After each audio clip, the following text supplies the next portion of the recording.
So hi and hello everyone, welcome to future vision study centre. இன்னைக்கு நம்ம shorts வீடியோவில் என்ன பார்க்க போகிறோம் அப்படின்னு பார்த்தீங்க அப்படின்னா, the American writers, one of the important American ரைட்டர்ஸான எட்கர் ஆலன் போ பற்றி பார்க்க போகிறோம். ஓகேவா?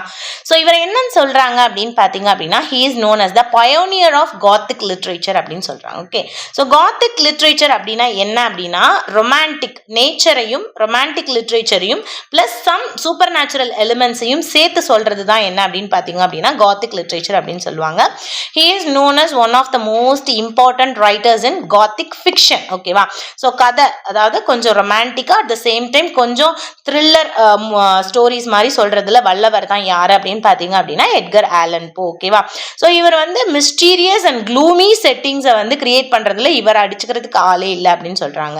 ஸோ அதுல வந்து ஒரு லாஜிக் இருக்குமா அப்படின்னா இருக்காது.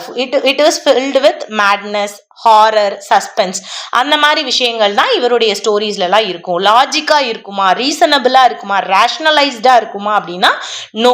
ஓகே, பட் இவருடைய மெயின் தீம் என்ன அப்படின்னா ஒரு காத்திக் பேக்ரவுண்ட்ல ஒரு ஸ்டோரி சொல்லணும், அவ்வளவுதான் இவருடைய எய்ம். ஓகேவா? ஸோ அதுக்கு எக்ஸாம்பிள்ஸ் பார்த்தோம் அப்படின்னா the fall of the house of Usher அப்படின்ற ஒரு டிபிக்கல் ஸ்டோரி எடுத்துக்கிட்டோம் அப்படின்னா இந்த காத்திக் ஃபிக்ஷனுக்கு நம்ம எக்ஸாம்பிளா சொல்லலாம். ஸோ இவருடைய போயட்ரியில ரேவன் அப்படின்னு ஒரு போயம் இருக்கு.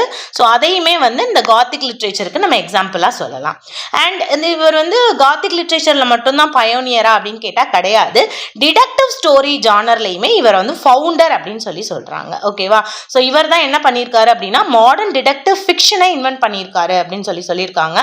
ஸோ இவருடைய ரெஃபரன்ஸ், இந்த டிடெக்டிவ் ஸ்டோரிக்கு யார்கிட்ட இருந்து ரெஃபரன்ஸ் எடுத்துக்காரு அப்படின்னு பார்த்தீங்க அப்படின்னா டிடெக்டிவ் சி அகஸ்ட் டூபின் அப்படின்றவர்கிட்ட, அவருடைய ஸ்டோரிஸ்ல இருந்து தான் நிறைய இன்ஃப்ளூயன்ஸ் எடுத்து இவர் வந்து இவருடைய டிடெக்டிவ் ஸ்டோரிஸ் வந்து ஸ்டார்ட் பண்ண ஆரம்பிச்சிருக்காரு. So he is known as inventor of modern detective fiction.